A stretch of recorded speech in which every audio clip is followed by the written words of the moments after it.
Paris est la capitale des nouvelles technologies. Bienvenue à Vivatech pour ce jour 2. Jérôme, bonjour. Salut François, deuxième live en direct de Vivatech au cours duquel nous allons parler tout d'abord de high-tech éthique avec un smartphone qui ne produit pas de déchets et que l'on peut réparer très facilement et un moteur de recherche qui n'enregistre pas vos traces quand vous faites des choses sur le web.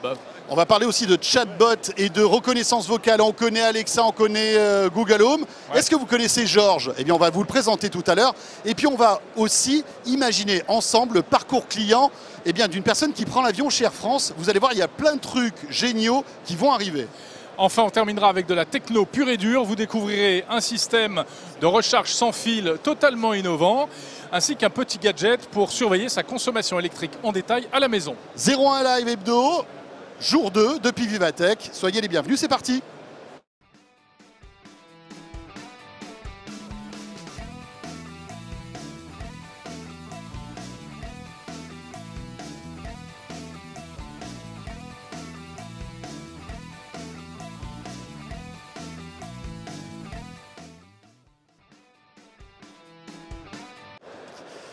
Et bien voilà. Et encore une fois, merci à la Poste de nous accueillir aujourd'hui. On est ravis d'être avec vous. Pour ce deuxième rendez-vous depuis Vivatech, on va découvrir ensemble quelques-unes des startups, quelques-uns des coups de cœur que nous avons trouvés pour vous ici. Oui, on va commencer, François, avec, je le disais, de la high-tech éthique. Regarde, j'ai ici 2 livres. Bon, vous ne les trouverez pas en librairie, hein, ces livres-là. Ben, c'est éthique parce que c'est du papier en plus, oui. J'ai l'impression. My Google Search History. Imaginez, c'est ce que l'on pourrait imprimer en fait comme livre si on compilait toutes les recherches que vous faites sur Internet depuis que vous êtes né. Voilà, et à l'intérieur, donc tous les mots-clés, toutes les recherches que vous avez effectuées. Voilà, et à l'inverse, voici ce que je pourrais imprimer si j'utilisais le moteur. On se croirait dans apostrophe un peu. Hein, tu as vu ça? C'est ce que je pourrais imprimer si j'utilisais le moteur de recherche français Quant. Ah oui. On voit que le livre est beaucoup plus fin, n'est-ce pas? Et en plus, il n'y a rien à l'intérieur. Bon, vous avez compris le message? Non, mais clair? tu vas nous expliquer, c'était super. Bah, évidemment, ça veut dire que Google enregistre tout et il y a de quoi en imprimer des pages entières, tandis que Quant n'enregistre rien. Et Quant est une alternative française à Google. Et le boss est avec nous. Éric Léandri est là. Bonjour Éric. Bonjour à vous deux. Alors, avant de, on va dire, expliquer véritablement en détail ce que vous apportez comme nouveauté, parce qu'on a vu entre autres de la réalité augmentée avec Quant. Ouais. Est-ce que vous pouvez nous expliquer ce qu'est Quant pour tous ceux qui ne le connaîtraient pas encore, ce moteur de recherche français? Donc Quant, c'est un moteur de recherche. Comme ça a été parfaitement expliqué, on ne garde pas vos recherches. On ne sait pas qui cherche d'ailleurs carrément, parce que quand vous arrivez chez nous, on vous anonymise. Donc c'est un moteur de recherche qui vous respecte, qui respecte votre vie privée, qui donne des résultats neutres, qui donne des résultats du web et du web social tout en même temps. Et vous pouvez chercher chez nous sans être le sujet de la recherche. À vos côtés, un smartphone équitable. On va lui donner la parole dans un instant. Donc, notre deuxième invité. Un petit mot d'abord, Éric Léandri, de ce que vous présentez ici à Vivatech. C'est une espèce de montage entre un moteur de recherche et les lunettes de réalité virtuelle HoloLens. Ouais, non, c'est vraiment un moteur de recherche dans la réalité augmentée. Donc ce qu'on a fait, c'est que vous pouvez regarder un livre et puis en temps réel, vous allez avoir les résultats du moteur Quant. C'est-à-dire qu'on analyse l'image, on analyse le texte, on fait les appels au moteur. Comme on a un énorme index, on vous donne des réponses. Comme on voulait montrer tout simplement que le plus important, c'est d'avoir l'index, d'avoir la data. Et à partir de maintenant, on peut faire tout ce qu'on veut. On peut le montrer en réalité augmentée, vous faire ça en 3D, en temps réel, ou sur le moteur classique que vous pouvez utiliser tous les jours sur les téléphones classiques. Ça marche déjà aujourd'hui. On fait le 21e siècle maintenant. Il n'y a pas besoin d'inventer de nouvelles histoires. Ça marche et ça marche vraiment. C'est vrai, j'ai testé, ça marche. Éric Léandri. Évidemment, quand on parle de Quant, on pense forcément à Google et au moteur de recherche de Google. Comment vous, petits poussés du web et de la recherche, pourriez-vous convaincre tous ceux qui nous écoutent à aller sur Quant et laisser un peu tomber Google? C'est quoi les arguments chocs? Les arguments chocs, aujourd'hui, il y en a plusieurs, mais je vais vous en donner 4. Le premier, c'est qu'évidemment, on vous respecte. Donc, venez nous voir. De toute façon, ce sera toujours bien pour vous. Après, vous allez me dire, moi, j'ai rien à cacher. Et ben, moi, je vais vous dire un truc. Vous avez quelque chose à cacher. Aux gens qui essaient de vous vendre des chambres d'hôtel plus chères, aux gens qui essaient de vous vendre des avions plus chers, parce qu'en fait, en utilisant un moteur qui ne vous traque pas, vous allez faire des économies. Donc, premièrement, attendez, c'est important ce que vous dites. Bah, oui. Je cherche une chambre d'hôtel en passant par le moteur de recherche de Google. Ouais. Et le vôtre, je ne vais pas avoir le même prix? Ah bah non, parce que chez nous, on ne va pas donner l'information que vous êtes en train de la chercher, cette chambre. Donc quand vous allez terminer sur une grosse plateforme qui va vous donner les chambres, il n'y aura pas 95% d'utilisation et il n'y aura pas 300 personnes en train de regarder la chambre. Ouais, vous aurez du temps libre. Bon, ce que vous dites est en partie vrai, mais c'est un peu caricatural. Ça peut aussi procurer des avantages, on peut être reconnu. Alors attendez, la pub, non, plus ça vous target, au début ça procurait les avantages. Maintenant, plus on vous target, plus on vous la vend cher. Et pour la vendre cher dans un moteur, on est bien obligé d'augmenter le prix de ce qu'on vous vend. Donc quand vous passez par un moteur qui ne vous donne rien, bah, vous avez juste un résultat du web. Donc c'est tout sauf caricatural, mais installez notre application, essayez pendant 15 jours. Dans 15 jours, vous n'êtes plus traqué et vous allez voir, vous allez faire des économies. Alors ça, c'était le deuxième argument, il en reste 2. On avait dit qu'il y en avait 4. Ouais, mais vous inquiétez pas, là, ça c'était le deuxième. Le troisième, c'est que chez nous, c'est neutre. Donc vous allez avoir les résultats du web, de l'actualité et du social tout en un. Sans vous inscrire sur Twitter, vous savez ce qui s'y passe. L'actualité, on vous montre tout, on ne vous met pas dans une bulle de filtre. Et comme on ne vous met pas dans une bulle de filtre, vous verrez tout au lieu de voir qu'une seule réponse.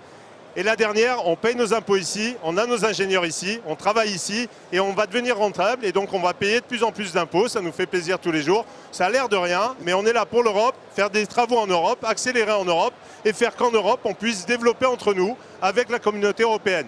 Un petit cinquième, on est passé complètement green avec AQO Énergie qui nous fournit l'électricité. Et donc on est le seul moteur qui va faire 0 CO2, 0 sur le moteur, 0 sur nos appels. Et nous, vous ne vous cassez pas la tête, on ne plante pas un arbre et on n'utilise pas les infras des autres. On provoque directement de l'énergie propre en entrée et on va même demain utiliser la chaleur pour donner de l'énergie en sortie. Et comment vous gagnez de l'argent? Tout simplement comme avant, la vieille affiliation sur les moteurs de recherche, vous êtes de 98 à 2006, GG, ils ne vous traquaient pas. Vous tapiez iPad, vous envoyez un, vous cliquez dessus, ça fait 80 centimes pour Quant. La vieille affiliation, toute bête, sans retargeting, sans tracking, sans revendre vos données, sans rien, ça rapporte une fortune. Je peux vous le dire, tous les jours, on gagne très bien notre vie. Parfait. Formidable. C'est pas mal. Vous pourriez peut-être aussi utiliser la chaleur d'ici Je peux vous dire que ça marcherait. À mon avis, on est proche de la centrale nucléaire. Ah non, mais là, je pense qu'il y a de l'énergie qui virevolte. Ouais. C'est vrai. Merci Eric, vous restez là. On reste un peu dans ce domaine un peu éthique. Le pendant de Quant, d'une certaine manière, dans le hardware, c'est le Fairphone. Le Fairphone que vous avez ici, Absolument. ce téléphone qui, eh bien, là encore, se positionne vraiment aux antipodes de ce qu'on connaît aujourd'hui. Il est démontable, il est réparable, il est recyclable, non polluant, etc. En fait, ce sont tous des objectifs qu'on essaie d'atteindre par étapes, en fait. Mais effectivement, c'est un appareil qui est conçu pour être durable, donc pour pouvoir être utilisé très, très longtemps. Donc, effectivement, on peut le réparer très facilement et on va pouvoir, par exemple, faire des mises à jour éventuellement pour permettre à l'utilisateur de l'utiliser le plus longtemps possible. Parce qu'en fait, c'est quoi le plus longtemps possible? On n'a pas d'objectif final, mais on voudrait au moins promouvoir jusqu'à 5 ans d'utilisation sur un smartphone. Alors que la durée de vie d'un smartphone aujourd'hui, c'est combien? Entre 1 et 2 ans en général pour la première utilisation. Oui, Enfin, mais sauf si on le casse avant, mais ça c'est une autre histoire. Oui, mais il faut dire que ce n'est pas le hardware qui tombe en panne, c'est le software qui a besoin de plus de ressources.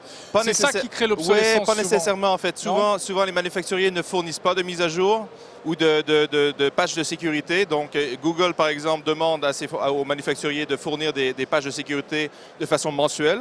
Alors c'est ce qu'on fait nous pour permettre à l'utilisateur de l'utiliser le plus longtemps possible tout en étant protégé par des failles de sécurité en fait. Mais malgré tout, est-ce que je me retrouve avec un téléphone au rabais, Olivier? Ce téléphone, c'est quoi l'équivalent chez les grandes marques? Il y a tout ce qu'il faut, il fait des belles photos, il a un bel écran, oui, en fait, il est 4G? Notre objectif, oui, absolument 4G, il y a double SIM. En fait, il a à peu près toute la fonctionnalité qu'un utilisateur normal devrait avoir pour un smartphone. C'était un des objectifs qu'on avait au départ, c'était de ne pas avoir de compromis sur la performance et la fonctionnalité. D'accord. Donc, par exemple, on a démarré avec la plateforme qui était la plus mature et la plus performante à l'époque, dans le Snapdragon 801, qui est maintenant un petit peu âgé, mais qui fonctionne encore très très bien pour la majorité des applications, il n'y a aucun souci. François, est-ce qu'on peut demander à Eric Léandri de tenir le micro devant notre invité qui va nous montrer comment on change l'écran de ce smartphone? Alors, voilà. Eric, est-ce que vous pouvez lui tenir... Voilà. Oui, d'accord. Alors, on enlève la coque. Vous êtes intervieweur, Eric. La coque qui est en fait très facile à enlever, qu'on peut changer. On peut enlever la batterie en 2 secondes, qui est maintenant... Et maintenant, l'écran, on peut le changer, voilà. Non mais Olivier, vous êtes sûr de ce que vous faites là? Absolument, on l'a fait. J'ai fait plusieurs centaines de fois déjà. Hein. C'est vrai? Oui, et on peut le remettre, voilà, comme ça. Et normalement... Et voilà, là, hop, c'est réparé. Alors le micro bien près de la bouche. Et donc, mais attendez, là, mais qui fait ça? Tout le monde peut faire ça ou il faut malgré tout l'apporter chez quelqu'un pour le réparer ou changer une... Et il marche. Il l'a fait lui-même. Hein. D'accord. Effectivement, on l'a conçu de façon à pouvoir que les gens puissent le réparer à la maison tout seul. Alors on va vendre, allez, je le rouvre encore une fois. Oh là là. C'est reparti. Non, en plus, Allez, vous hop. prenez un malin plaisir à le faire, hein, j'ai l'impression. Hein. On a travaillé assez Mais fort. vous étiez hyper fan de Lego quand vous étiez petit, Oui, oui. j'ai l'impression. Et donc le téléphone est conçu de façon modulaire. Donc vous avez l'écran en fait qui est un module, mais vous avez aussi 1, 2, 3 modules qui comportent en fait tous les périphériques. Donc s'il y a quelque chose On peut qui changer brise, aussi. vous pouvez aller par exemple, si la caméra devient défectueuse ou vous voulez faire une mise à jour, vous pouvez aller prendre un tournevis tout à fait normal avec 1, 2, 3 vis, vous le changez, le module, vous le remettez à nouveau, vous le refermez et voilà c'est fait. Combien il coûte ce Fairphone? 525 € environ. D'accord. Parfait, bah, très Super. bien. Et on trouve ça où? Vous le trouvez en France, pas encore. Dans le micro, dans le micro. Pardon. En France, on n'a pas encore de distributeur, mais c'est en cours de développement. Sinon, sur notre site web directement, vous pouvez le commander. Parfait, très bien, merci beaucoup Olivier. Merci. Et on a mis Merci Quant à tous les Inside. deux. Hein.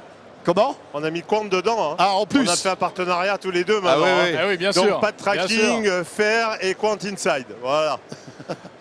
Parfait, merci, Merci beaucoup. Olivier et bon vent, mais c'est déjà bien parti pour Quant. Et bon Merci vent aussi à beaucoup. Fairphone.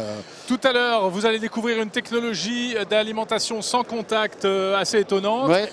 Vous découvrirez également un nouveau device, un nouvel appareil pardon, qui permet de surveiller sa consommation électrique à la maison. Mais avant François, on va parler d'intelligence artificielle. Et surtout de la nouvelle expérience client si vous prenez l'avion. Vous allez voir, il y a pas mal de choses qui changent.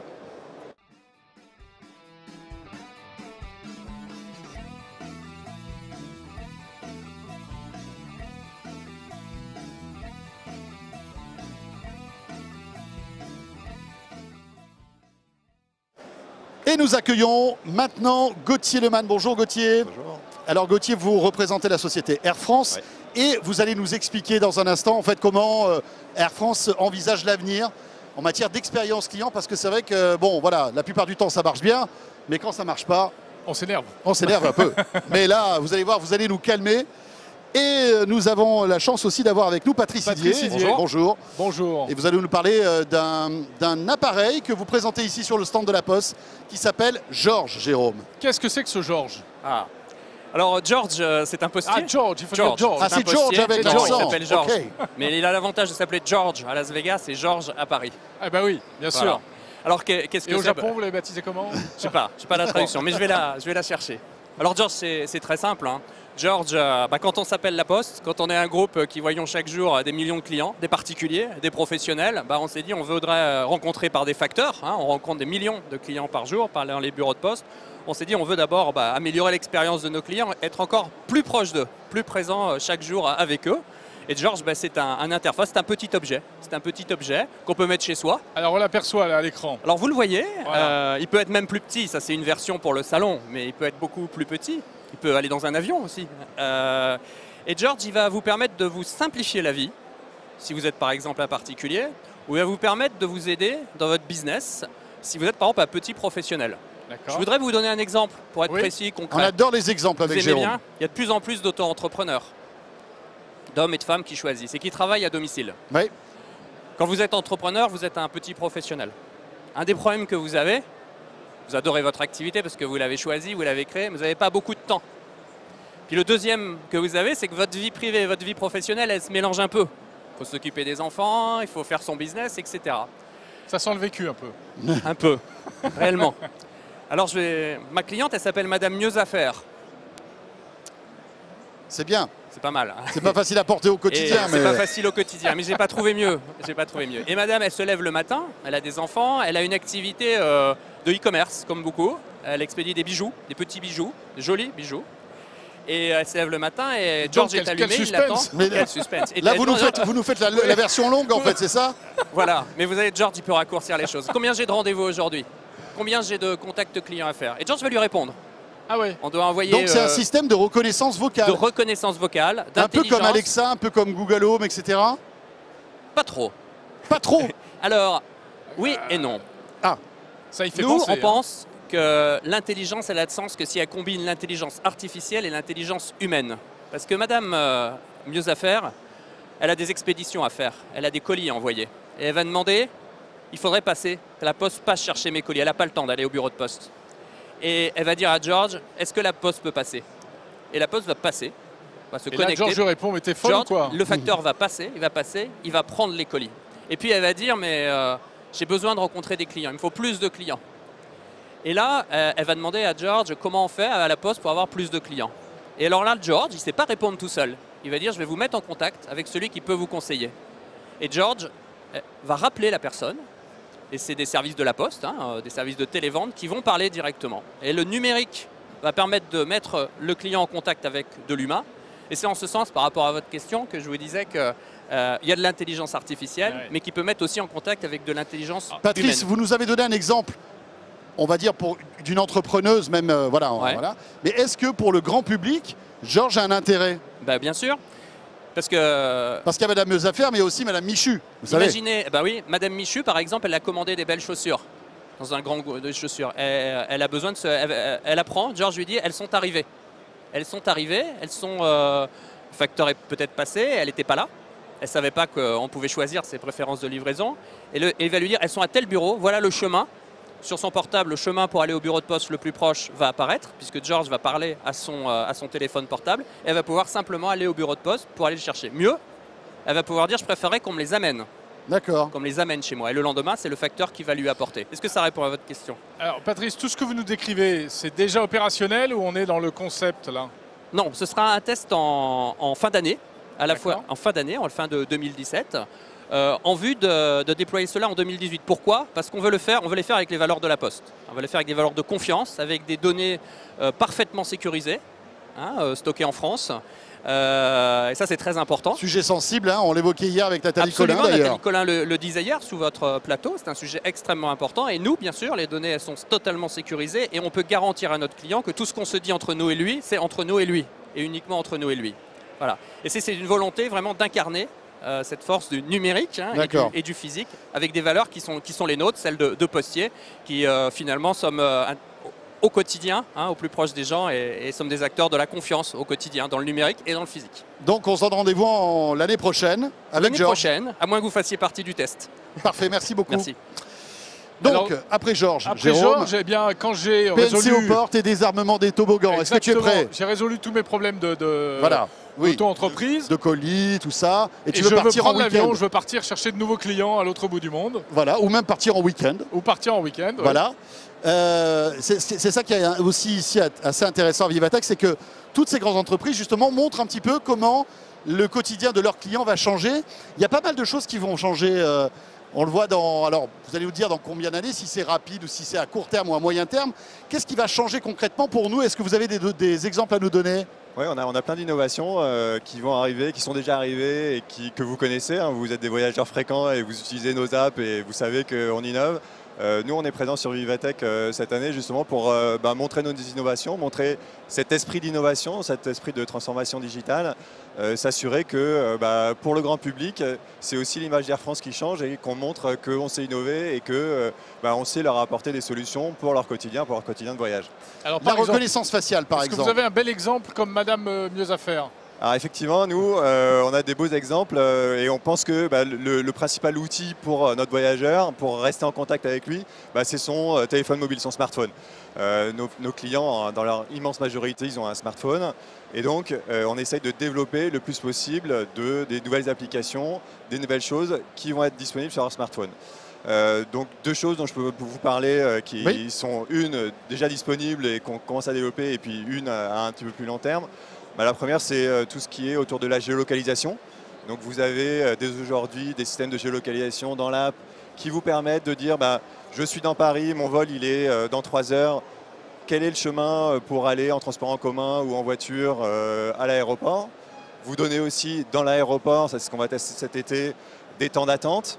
Voilà, pour réduire le stress, être capable de dire on vous donne les informations en temps et en heure pour vous aider tout au long de votre voyage. Réduire le stress, l'augmenter aussi si on est en retard. Alors on vous aide et on sait où vous êtes. Non, vous nous informez, c'est bien déjà. On vous informe. Effectivement, vous en avez parlé, ce qu'on regarde et ce qu'on étudie très sérieusement, c'est la reconnaissance faciale. pour à nouveau aider le transport, aider toutes les périodes où aujourd'hui vous avez des petits tracas parce que vous avez à sortir votre passeport, votre carte d'identité, etc. Donc ça pourrait vraiment changer. Nous, on voudrait, dans les prochaines années, assez rapidement quand même, vous permettre de faire une première reconnaissance faciale via votre smartphone et ensuite de passer toutes les étapes, donc l'enregistrement, le dépôt de bagages, le passage.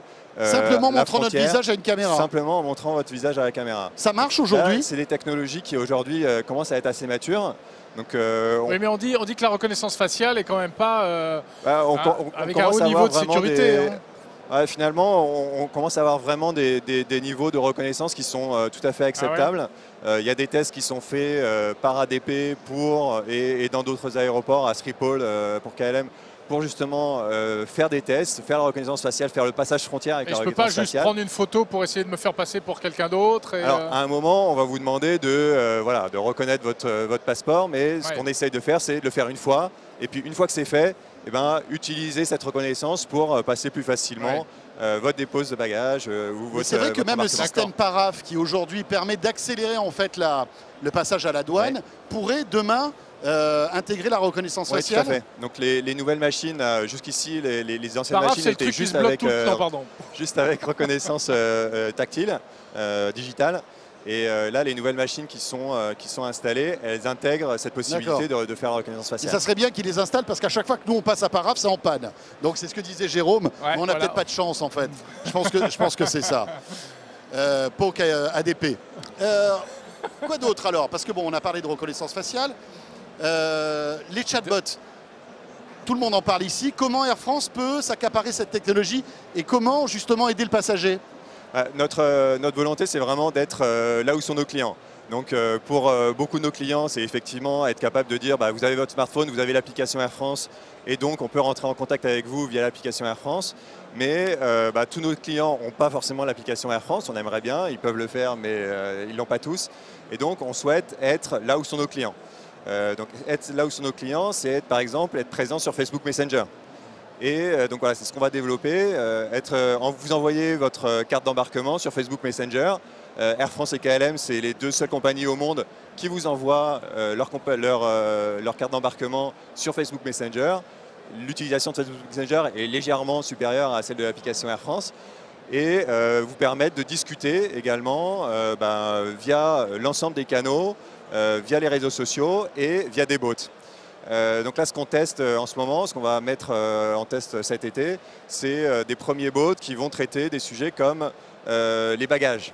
Donc aujourd'hui, on a souvent des questions dans nos call centers. Oui, sur, si les bagages se perdent, etc.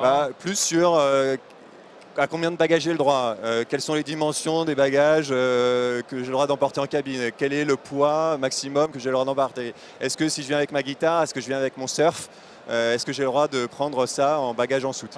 Et donc on développe un bot qui va permettre de répondre à toutes ces questions-là en fonction de votre situation personnelle. Donc vous dire, parce que vous voyagez en business, vous avez le droit à 1, 2 bagages, 3 bagages. Et donc vous répondre plus facilement. Ça va pas un peu, alors question bateau, mais ça va pas un peu déshumaniser la relation client. Et puis on sait très bien que les bots, c'est bien gentil pour les trucs simples. Dès que la requête devient un petit peu plus compliquée, le bot, il ne sait plus où il habite. C'est exactement ce qu'on fait. C'est qu'effectivement, on a beaucoup de requêtes simples. Mais ce qu'on fait, c'est absolument développer notre relation de service. Nous, on est absolument persuadés que s'il n'y a pas d'humain, il n'y a pas de relation de personnalité.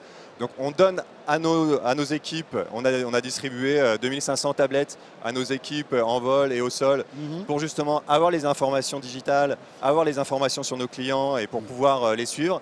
Mais on est persuadé que sans nos équipes et sans la capacité de nos équipes à utiliser ces données clients, on ne sera pas capable de délivrer les services qu'on souhaite.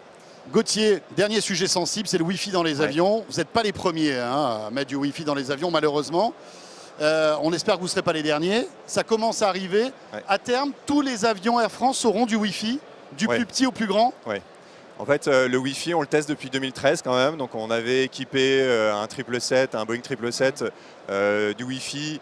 Et finalement, jusque-là, les technologies de Wi-Fi étaient quand même pas terribles. Ça s'améliore aujourd'hui? Ça s'améliore. On a des nouveaux satellites. Évidemment, sur les longs courriers, ça passe par le satellite. Et on a enfin des technologies de satellite qui permettent du haut débit.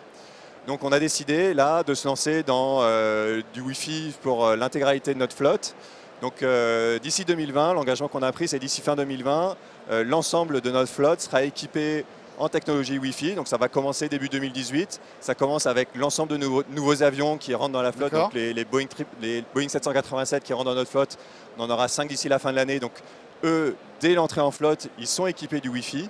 Et à partir de 2018, on va ce qu'on appelle rétrofitter nos avions. Donc à chaque fois qu'ils passent dans les grandes visites, on va en profiter pour rajouter du Wi-Fi. Même les courts courriers auront du Wi-Fi à terme. Alors sur le court courrier et le moyen courrier, on regarde aussi. On souhaite d'ici 2020 aussi que nos avions soient équipés. On regarde les différentes solutions en ce moment. Soit du Wi-Fi plus interne, soit par d'autres technologies. Ce sera payant. Mais oui, d'ici 2020, on aura du Wi-Fi partout parce que c'est ce que veulent nos clients. Ce sera payant ou ce sera gratuit? Alors, évidemment, le modèle, il reste encore un peu à définir. Aujourd'hui, on a défini un modèle payant avec des forfaits qui vont entre 5 et 30 euros. Donc, pas des forfaits énormes. Oui, pour l'instant, on dit que vu l'investissement, on pense que... non, mais c'est vrai que par exemple, vous avez une concurrence assez forte avec le TGV sur certaines lignes. Hein. On ne va pas en TGV à New York, je suis d'accord. C'est gratuit sur le TGV.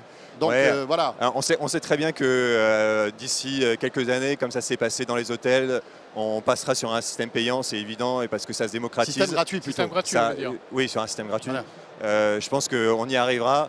Aujourd'hui, on n'est pas encore sur une maturité suffisante. Ça passe par des satellites, c'est quand même quelque chose qui demande des investissements extrêmement forts. Donc c'est pas pour tout de suite, on pense qu'on y arrivera. Ouais. Merci, très bien. merci à tous les deux. Et tout de suite, on va parler d'électricité, comment mesurer sa consommation électrique à la maison. Et en plus, eh bien, vous allez pouvoir savoir un truc génial, Jérôme, une petite start-up qui a inventé... Je dis pas tout. Non, dis pas tout. Allez. Vous restez là.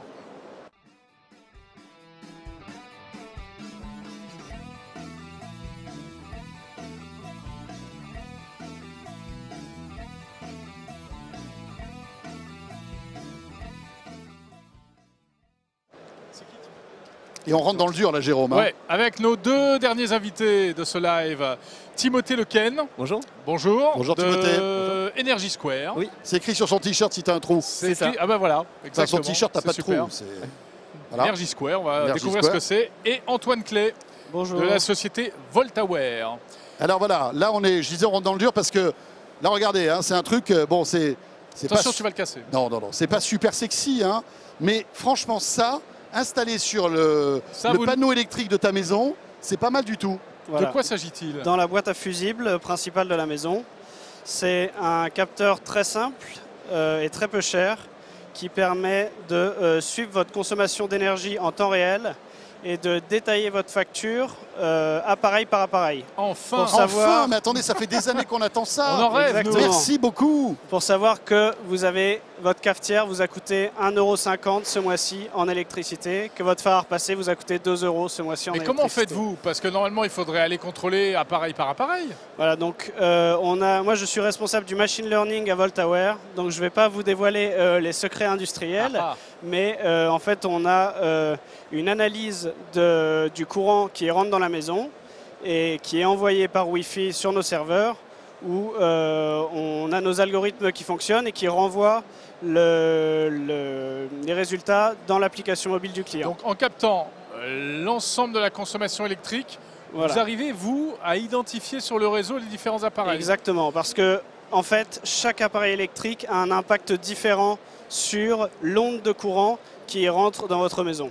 Et en analysant l'onde de courant, on arrive à faire une distinction entre les appareils. Mais je crois qu'il y a une phase d'apprentissage. Exactement. Donc le capteur, après avoir été branché, va envoyer les données les analyses des données sur le serveur pendant à peu près une semaine. Et à l'issue de cette semaine, il va apprendre en fait, c'est voilà, ça? exactement. Il va apprendre à reconnaître. C'est beau.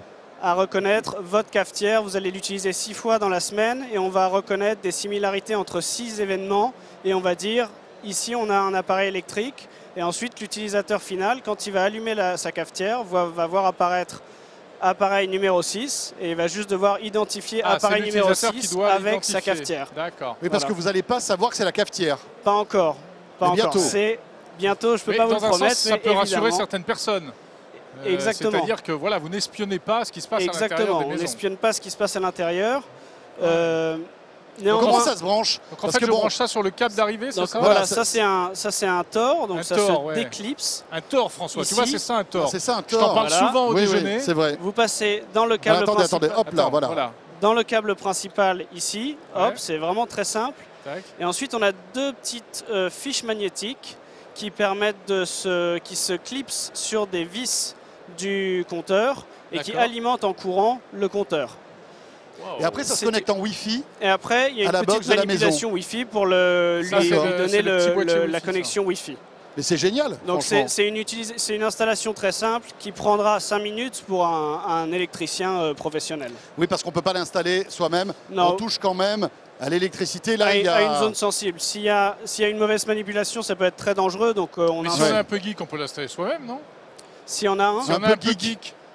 Oui, si vous êtes confiant, oui, ça va. Mais c'est pas seulement une question d'être geek, c'est une question d'être un petit peu électricien. Oui, parce que Donc, si tu te prends une châtaigne là, qui te colle au mur, t'es pas content du voyage. Ouais. Ouais, Ben voilà. c'est sûr. C'est déjà sorti. c'est déjà sorti, c'est commercialisé en France sur le site g-media.fr. Et derrière, il y a une appli où Et c'est. derrière, l'application est téléchargeable. Le client télécharge l'application, on lui transmet un code d'identification et un login, et qui va s'identifier avec son capteur personnalisé, bien sûr. Super. Eh bien voilà, ça donne vraiment envie d'installer ça parce que aujourd'hui, alors peut-être qu'avec Linky ça va changer, mais Alors- aujourd'hui si on n'a pas un compteur, ça changera pas avec Non, Linky. ça ne changera pas. Les compteurs intelligents sont beaucoup moins intelligents que le VoltAware. Oh là là, et c'est un nouveau compteur, hein, Linky. Hein. Alors il faut dire C'est qu'il ça qui y fait a, il y a flipper. d'autres systèmes qui existent pour monitorer le courant à la maison. C'est un secteur en plein Bien boom, sûr, hein. ouais. C'est un Ouais. secteur en plein boom et cette solution a l'avantage d'être peu chère et très simple. Beaucoup de nos concurrents vendent toute une armée de capteurs à brancher sûr. partout dans sa maison pour se sentir un peu au milieu de Big Brother. Alors Nous, que là, on il n'y en a pas. quelque Il n'y a chose que ce système-là. vraiment de très C'est simple. ça la force. Voilà. Bravo, ben, on va suivre ça de près. En tout cas, c'est pas mal du tout et ça donne Merci envie de le beaucoup. tester, Ah ouais, je oui. trouve. On reste dans l'électricité, les amis, avec notre deuxième invité, Timothée Lequen, C'est qui ça. est là et qui va nous présenter un système de recharge. Alors, c'est pas l'induction, C'est pas de l'induction. Mais c'est du sans fil. mais c'est du sans fil. C'est de la charge par contact. Et donc on a Alors, développé expliquez-nous. une technologie de recharge par conduction. Donc on installe sur son appareil un petit autocollant sur lequel il y a deux électrodes, donc deux points D'accord. métalliques. Alors, est-ce Alors, qu'on le voit attendez, bien? regardez, Montrez-le à la passez-moi caméra ça, qui est là-bas. donnez-le-moi. Voilà. Oh, ça y est, on Voilà. le voyait bien, on le voyait bien. hop. Ouais. Voilà, donc Et donc, deux on voit électrodes. que ça, c'est quoi? C'est donc une petite, C'est un une petit petite languette, autocollant un petit autocollant. et On qui le est met sur son branché téléphone, après, hop là, qui est branché sur la prise de recharge. sur la C'est prise. beaucoup plus discret que les coques de Voilà, recharge alors on à fait aussi des induction. coques avec les deux petits points métalliques intégrés dedans. Bon, Et c'est on pas a- forcément plus esthétique, je vais être sincère. Alors là, c'était une des versions proto. Après, Ah, on c'est a une une version version proto, avec un beau d'accord. papier dessus D'accord. qui va sortir. Et on le pose sur un pad Ouais. qui est composé de plein de petits carrés conducteurs qui sont tous pilotés séparément. Et quand on le pose dessus, les deux électrodes rentrent en contact toujours avec deux carrés conducteurs. Et par conduction, on repère qu'il y a un appareil et on envoie de l'énergie directement dedans pour la recharger. Et donc avec ça, on peut recharger tous ces appareils en même temps sur le pad. C'est-à-dire que je pourrais en mettre plusieurs, par On pourra en exemple. mettre 4 ou 5 en même temps, tant qu'il y a de la place dessus, ça va tous les recharger. Et c'est compatible avec tous les smartphones et tablettes du marché, que ce soit iPhone Mais ou en Android. quoi c'est différent du sans contact qu'on connaît déjà Et alors, donc la technologie concurrente, c'est la technologie par induction. par induction? Le Oui. problème de l'induction, donc c'est une bobine qui émet un champ électromagnétique. Et il y a certains téléphones qui ont un récepteur et qui peuvent recevoir ce champ. Ouais. Le problème, c'est que c'est une charge qui est focalisée en un point, au-dessus de la bobine. Si je pose un appareil un peu trop à gauche, à droite, ça ne peut pas recharger. Et ça fait des interférences, comme ils utilisent des ondes électromagnétiques avec des Ah ouais composants qu'il y a dans le téléphone, ça peut chauffer. Et c'est pas compatible avec énormément de devices aujourd'hui. Il y a certains Samsung qui l'ont intégré, mais il y a d'autres constructeurs qui ne l'intègrent pas pour des problèmes de place on ou de parle coût. du prochain dedans. iPhone qui serait compatible avec une recharge sans fil aussi. Voilà, on parle de cet iPhone avec un standard qui serait proche ou pas de celui de Samsung, on verra. Est-ce que ça met pas plus de temps qu'une connexion filaire pour la recharge? Alors justement, c'est aussi l'avantage qu'on a par rapport à l'induction. L'induction, comme il y a des pertes entre l'émetteur et le récepteur, c'est une recharge qui C'est peut plus être long. assez lente. Ouais. Ici, comme c'est de la conduction, c'est exactement la même chose qu'avec un chargeur classique. Ça va aussi vite. Ça va aussi vite et on est même compatible avec les standards de fast charge qui vont à 2 ampères, 3 ampères et l'USB type C par exemple qui recharge plus vite. D'où vient cette techno? C'est pas vous qui l'avez inventée? Et alors, on l'a développé, on a commencé à la développer quand on était étudiant, donc il y était 2 étudiants ingénieurs et un designer.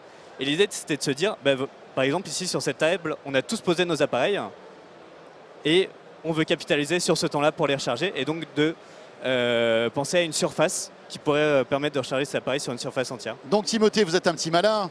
Vous aimeriez que des meubles carrément soit compatible avec votre système. Exactement. Et alors on est en train de faire un système, Tu connais l'histoire, toi. un produit qui est fait pour l'intégration dans les meubles, où on peut choisir par exemple le revêtement du produit, etc.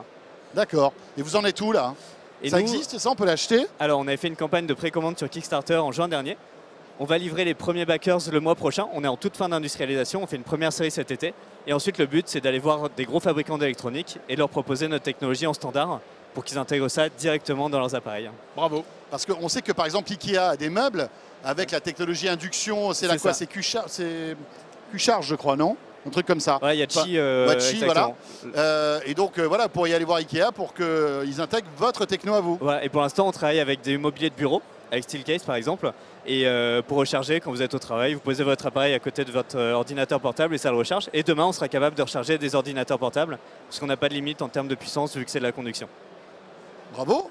Super, impeccable. Energy Square. Ils sont forts, ces petits Français. Mais oui, bien sûr. Magnifique. Regardez, on a vraiment le génie français ici sur le plateau de ZeroNet TV. Oui. C'est comme ça. Et c'est à Vivatech que ça se passe. Et vous vous dites, tiens, mais j'aurais bien voulu en avoir encore. Ça tombe bien parce qu'on est encore là demain, les amis. Mais quel comédien, je l'adore. Non, mais t'as vu, un peu, c'est ça. Non, mais on sera encore là pour l'émission 3 à Vivatech demain samedi avec encore plein de surprises, les amis. Merci à nos invités, Merci merci à à vous. vous de nous Merci avoir à vous. suivis. Et on se retrouve demain pour un nouveau Vivatech Show. Non, ça s'appelle pas comme ça, mais ça pourrait. À très vite.